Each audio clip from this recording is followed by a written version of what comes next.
ઓમ શ્રી ગણેશાય નમઃ. જય શ્રી કૃષ્ણ મિત્રો. જીવંતિકા માની વ્રત કથા સાંભળીશું અને વ્રત કેવી રીતે કરવું એ પણ આપણે સાંભળીશું. ઓમ શ્રી રિદ્ધિ સિદ્ધિ દાતા શ્રી મા જીવંતિકા માતાએ નમઃ. કાર્ય સિદ્ધિ પ્રસોનસ્તુ. મિત્રો, આ જીવંતિકામાંનો મંત્ર છે. જો તમે જીવંતિકામાંનું વ્રત કર્યું છે તો આ મંત્રની માળા તમે બની શકે એટલી કરી શકાય છે. ફળદાયી મંત્ર છે આ. વ્રત કરવાની સમજૂતી. જીવંતિકા વ્રત શ્રાવણ માસના પહેલા શુક્રવારે જીવંતિકા માતાના વ્રતનો આરંભ કરી શકાય છે. અનુકૂળતા ન હોય તો બીજા શુક્રવારથી પણ આરંભ કરી શકાય છે. જરૂરી વ્રત કરનારે ખાવા પીવા અને પહેરવા ઓઢવામાં પીળા રંગની વસ્તુનો ઉપયોગ કરવો નહીં. વ્રતનો પ્રારંભ વહેલી સવારે ઉઠીને સ્નાન વિધિથી પરવારી જીવંતિકા માતાનું સ્મરણ કરી 5 દીવાવાળો દીવો પ્રગટાવો.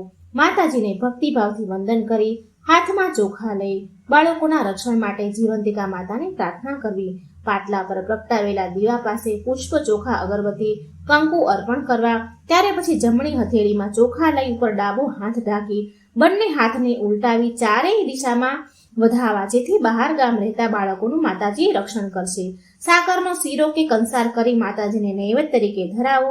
એ નૈવેદ્યનો પ્રસાદ તરીકે એક વખત ભોજન કરવું. બાકી રહેલા પ્રસાદને વહેંચી દેવો.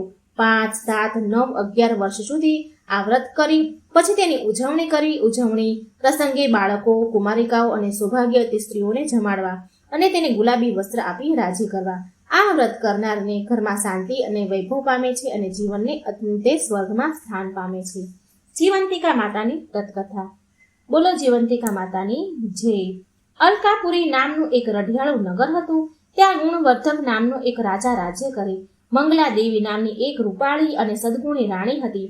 આવી ગુણવાન રાણી મળવાથી રાજા પોતાને ભાગ્યશાળી લેખતો હતો. રાજા રાણી સુખ અને આનંદમાં પોતાના દિવસો નિર્ગમન કરતા હતા. એમને બધી વાતનું સુખ હતું, પણ સંતાન સુખ ન હતું. તે બદલ ઊંડો અસંતોષ રહેતો હતો. એમના દિલમાં વાંજ્યા મેણું રહી જવાની અહનિર્ષ ચિંતા થયા કરતી હતી. રાણીની માનીતી રાધા નામની એક દાસી હતી. તે સુયાણીનું કામ પણ જાણતી હતી. તેને ખબર મળી કે નગરમાં એક બ્રાહ્મણબાઈ ગર્ભવતી થઈ છે અને તેને 4-5 માસ થવા આવ્યા છે. એ દાસી નિયમ પ્રમાણે રાણીની સેવામાં હાજર થઈ ત્યારે રાણી ઘણા ગમગીન દેખાયા. એ જોઈને રાધાએ પૂછ્યું, દેવી, તમે ઉદાસ કેમ છો? રાણીએ જવાબ આપ્યો, સંતાન વિનાનું જીવન સૂનું લાગે છે. વળી વાંજ્યા મેણાનો અપવાદ પણ સહન કરવો પડે છે. આથી મારું દિલ રાત દિવસ બળ્યા કરે છે. તું કાંઈ ઉપાય બતાવ કે જેથી આ વાંજ્યા મેળું ટળે. દાસીએ રાણીને આશ્વાસન આપી કહ્યું, રાણીબા, તમે ધીરજ રાખો. કોઈ પણ ઉપાય હું તમારું વાંજ્યા મેળું ટાળીશ. હમણાં જ મને ખબર મળી છે કે આપણા નગરમાં પુરાણીના પત્ની દાહીબેનને દિવસો રહ્યા છે. થોડા સમયમાં એની સુવાવડ આવશે. હું એની સુવાવડ કરવાનું આગળથી નક્કી કરી લઈશ અને કોઈને ખબર ન પડે એ રીતે એનું બાળક તમારી પાસે મૂકી દઈશ. પણ તમને દિવસો રહ્યા છે એવો ડોળ તમારે કરવો પડશે અને એ વાત વહેતી મૂકવી પડશે. મૂંઝાયેલી રાણીને ગળે આ વાત ઉતરી ગઈ. એ દિવસથી નગરમાં વાત ફેલાઈ ગઈ કે રાણી સગર્ભા થયા છે. પ્રભુએ રાજાની લાજ રાખી વાંજ્યા મેણું હવે ટળી જશે. પૂરા 9 માસે પુરાણીને ત્યાં ડાહી બહેનને પુત્રને જન્મ આપ્યો. પેલી રાધા દાસી સુવાવડ કરવા આવી હતી.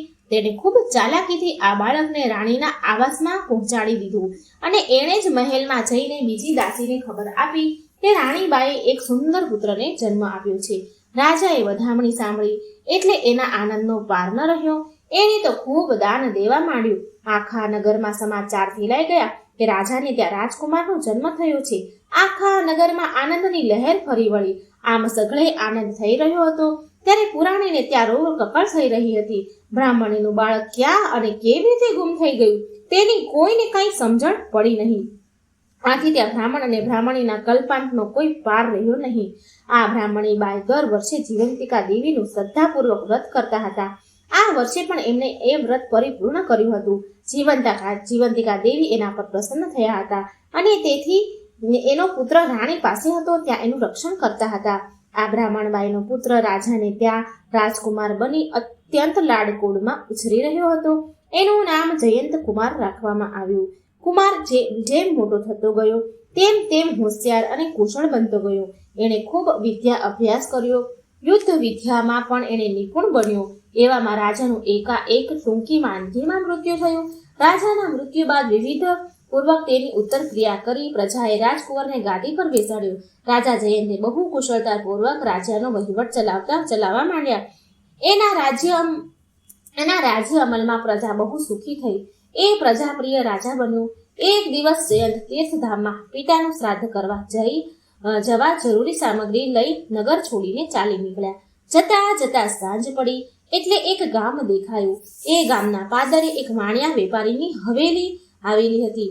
રાજા જયંત ત્યાં ગયો અને વાણિક શેઠને કહ્યું કે મને આજની રાત અહીં રહેવા જગ્યા આપશો. વાણિક શેઠ રાજાને આવકાર આપી ભોજન કરાવ્યું અને હવેલીના દરવાજા આગળ પલંગ પાથરી દીધો. રાજા જયંત દિવસભરના શ્રમથી થાકેલા હતા, તેથી થોડી વારમાં જ નિંદ્રાધીન થયા.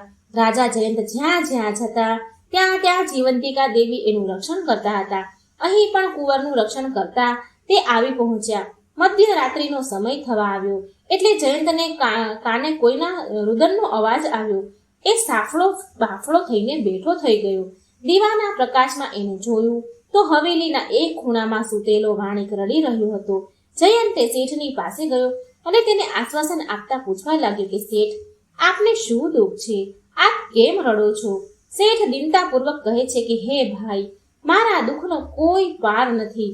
મારે ત્યાં જેટલા બાળકો જન્મે છે તે બધા જ 7ને દિવસે મૃત્યુ પામે છે. અત્યારે પણ મારી સ્ત્રી સુવાવડમાં છે. તેને રૂપાળો દીકરો જન્મ્યો છે. આજે તેની 6ઠીનો દિવસ છે. કાલે 7મા દિવસનું પ્રભાત થતા જ તે મરી જશે. આથી મને રડવું આવી રહ્યું છે. હે ભાઈ, મારા દુઃખનો કોઈ આરો જ નથી. રાજા જયંત શેઠને સમજાવવા લાગ્યા. શેઠ, લખેલા લેખ મિથ્યા થતા નથી, માટે અફસોસ ન કરો. મુસાફરના સમજાવવાથી શેઠ જરા શાંત થયા અને પથારીમાં આડા પડ્યા. રાજા જયંત વિચારે ચડી ગયા અને જાગતા જ પડ્યા હતા.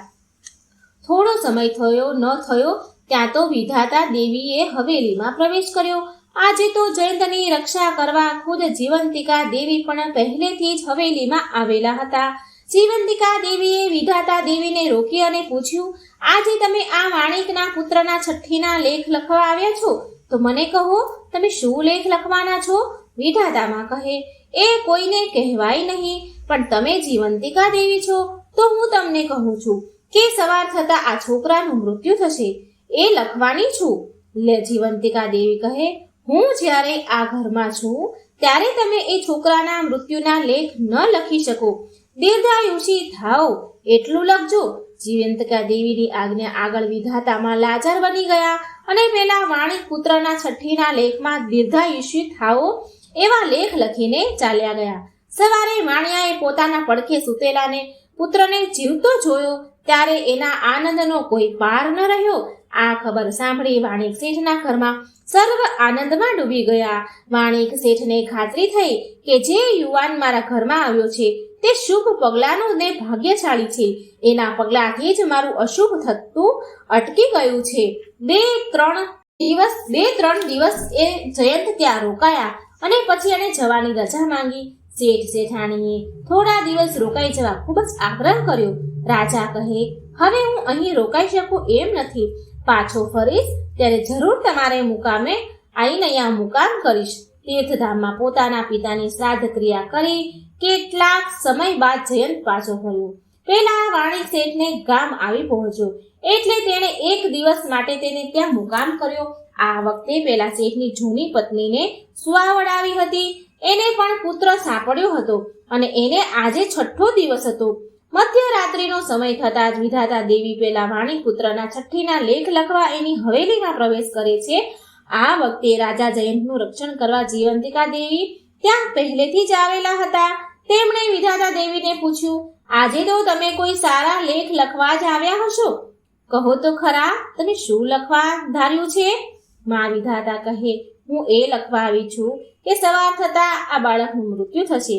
જીવંતિકા દેવીએ પ્રથમની માફક જ કહ્યું કે જ્યારે હું અહીં હાજર છું ત્યારે તમે એવા લેખ લખી શકો નહીં. કૃપા કરીને એનું દીર્ઘાયુ થાય એવા લેખ લખો. જીવંતિકા દેવીની હઠના કારણે વિધાતા દેવીએ દીર્ઘાયુ થાઓ એવા લેખ લખી ત્યાંથી ચાલવા માંડ્યા. જતા જતા વિધાતા દેવીએ જીવંતિકા દેવીને પૂછ્યું, દેવી, પહેલા પણ તમે આ હવેલીમાં હાજર હતા અને આજે પણ તમે અહીં હાજર છો. તમારી અહીંની પધરામણીનું કારણ જણાવશો મને? આ વખતે રાજા જયંતની આંખ ઉઘડી ગઈ. એણે જોયું કે પોતાના પલંગ પાસે કોઈ દિવ્ય સ્ત્રીઓ વાત કરી રહી છે. એ શાંત પડ્યા રહ્યા અને એ વાતો સાંભળવા લાગ્યા. જીવંતિકા દેવી કહે છે કે આ ખાટલામાં સૂતેલા યુવાનની માતા વર્ષોથી શ્રદ્ધાપૂર્વક મારું વ્રત કરે છે. મારું વ્રત શુક્રવારના દિવસે કરવાનું હોય છે, એટલે પ્રત્યેક શુક્રવારે ના રોજ તે ભક્તિભાવપૂર્વક મારું સ્મરણ કરે છે. મારા વ્રતના નિયમ પ્રમાણે તે પીળા વસ્ત્ર પહેરતી નથી કે ભોજનમાં પણ પીળી વસ્તુનો ઉપયોગ કરતી નથી. આથી હું તેના પર પ્રસન્ન રહું છું. આ કુંવર તે બાઈનો દીકરો છે, એટલે તે જ્યાં જ્યાં જાય છે ત્યાં હું એનું રક્ષણ કરવા એની પાછળ પાછળ જાઉં છું. આ વાત સાંભળી વિધાતા દેવી તેમના માર્ગે ચાલ્યા ગયા. સવાર પડ્યું. પેલી સુવાવડી વાણિયાણે જોયું તો પડખે સૂતેલો બાળક જીવતો હતો. આથી ઘરમાં બધાને આનંદ થયો. પેલો વાણિક શેઠ મુસાફર પાસે ગયો અને કહેવા લાગ્યો, ખરેખર તમે કોઈ દૈવી પુરુષ છો. તમારા શુભ પગલાથી આજે પણ મારા ઘરમાં અશુભ ઘટના બનતી અટકી ગઈ છે. તમે થોડા દિવસ અમારે ત્યાં રોકાઈ જાઓ એવી મારી વિનંતી છે. રાજાએ વાણિક શેઠને કહ્યું, આ બધો પ્રતાપ જીવંતિકા દેવીનો છે. એટલું કહીને રાજા જયંત શેઠની રજા લઈને ત્યાંથી વિદાય થયા. કેટલાક દિવસોનો પ્રવાસ કર્યા બાદ રાજા જયંત પોતાના મહેલ આવી પહોંચ્યા. એ રાજમહેલમાં ગયા અને ત્યાં રાણી માતાને પૂછ્યું, માતાજી, આપ હાલમાં કોઈ વ્રત કરો છો? રાણીએ જવાબ આપ્યો, બેટા, અગાઉ મેં કોઈ વ્રત કર્યું નથી અને અત્યારે પણ હું કોઈ વ્રત કરતી નથી. કુંવરને આશ્ચર્ય થયું કે ઘણા વિચારને અંતે એને લાગ્યું કે આ મારી સગી માતા નથી. મારી માતા તો જીવંતિકા વ્રત કરે છે. મારે ગમે તે ઉપાય શોધી કાઢવી પડશે મારી માતાને. થોડા દિવસોમાં પવિત્ર શ્રાવણ માસ આવ્યું. તેના પ્રથમ શુક્રવારના રોજ રાજાએ નગરમાં ઢંઢેરો પીટાવ્યો કે આજે રાજમહેલમાં સમગ્ર શહેરની સ્ત્રીઓને જમવાનું આમંત્રણ છે, માટે દરેક પીળું વસ્ત્ર પહેરી સાંજે જમવા પધારવું. સાંજ પડી એટલે આખા નગરની સ્ત્રીઓ પીળા વસ્ત્ર પરિધાન કરી જમવા રાજમહેલ આગળ એકત્ર થઈ. એ વખતે રાજાએ પોતાના મારફતે નગરમાં તપાસ કરાવી કે કોઈ સ્ત્રી જમવામાં બાકી રહી જતી નથી ને. પ્રધાનજીની તપાસમાં એવું માલુમ પડ્યું કે એક બ્રાહ્મણબાઈ જીવંતિકા વ્રત કરતી હોવાથી શુક્રવારે પીળું વસ્ત્ર પહેરતી શકતી નથી, એટલે તે રાજમહેલે જમવા આવી નથી. રાજાએ બાઈને પહેરવા માટે ગુલાબી રંગના વસ્ત્ર મોકલાવ્યા, એટલે તે પહેરીને પેલી બ્રાહ્મણબાઈ રાજમહેલ આવ્યા. ત્યાં રાજા જયંત જે પુત્ર હતો અને સુયાણીના પ્રપંચથી રાણીના પુત્ર તરીકે જાહેર થયેલો હાજર હતો. જયંતને જોતા જ બ્રાહ્મણબાઈની એના પર હેત ઉભરાયું. તેને ધાવણ વછૂટ્યું અને દૂધની સેર જયંતના મુખમાં પડી. આ આશ્ચર્યજનક બનાવ જોઈને જોનારા સર્વ સ્તબ્ધ થઈ ગયા. રાજા જયંતે તે સર્વ આગળ ખુલાસો કર્યો કે આ મારી ખરી જનેતા છે અને ઘણા વર્ષોથી પછી મને જોતા એનું વહાલ ઉભરાયું છે. એ સાંભળી બ્રાહ્મણબાઈ બોલી, બેટા, તમારી માતા રાણીબા છે, છતાં તું મને માતા કહીને કેમ સંબોધે છે? જયંતે વિધાતા દેવી અને જીવંતિકા દેવી વચ્ચેની વાત ત્યાં રજૂ કરી અને ત્યારે ખાતરી કરવા તે બ્રાહ્મણબાઈને રાણી માતા પાસે લઈ ગયા અને બોલ્યા, રાણી માતા, સાચું કહેજો, હું તમારો સગો દીકરો છું કે તમે મને પાળી પોષીને મોટો કર્યો છે? આ વખતે રાણીએ સાચી વાત કહી એટલે નગરમાં જાહેર થઈ ગયું કે રાજા જયંતની ખરી માતા તો પુરોહિતના પત્ની દાહી બહેન છે. નગરની ભેગી થયેલી સ્ત્રીઓએ જીવંતિકા વ્રત કેવી રીતે કરવું એ દાહી બહેનને પૂછ્યું. દાહી બહેને કહ્યું કે શ્રાવણ માસમાં પહેલા શુક્રવારથી આ વ્રતનો પ્રારંભ થાય. વ્રત કરનારે ખાવા પીવામાં અથવા પહેરવામાં ઓઢવામાં પીળા રંગની વસ્તુનો ઉપયોગ કરવો નહીં. સવારમાં સ્નાન વિધિથી પરવારી જીવંતિકા માતાનું સ્મરણ કરી 5 દિવેટ વાળો દીવો પ્રગટાવો. માતાજીને વંદન કરી હાથમાં ચોખા લઈ બાળકોના રક્ષણ માટે જીવંતિકા માને પ્રાર્થના કરવી અને એ પછી હાથના ચોખા ચારે દિશામાં વધાવી દેવા, જેથી બહાર ગામ બાળકો રહેતા હોય તો માતાજી તેનું રક્ષણ કરે. સાકરનો શીરો કે કંસાર માતાજીને નૈવેદ્ય તરીકે ધરાવો. એ નૈવેદ્ય પ્રસાદ તરીકે વહેંચી દેવો.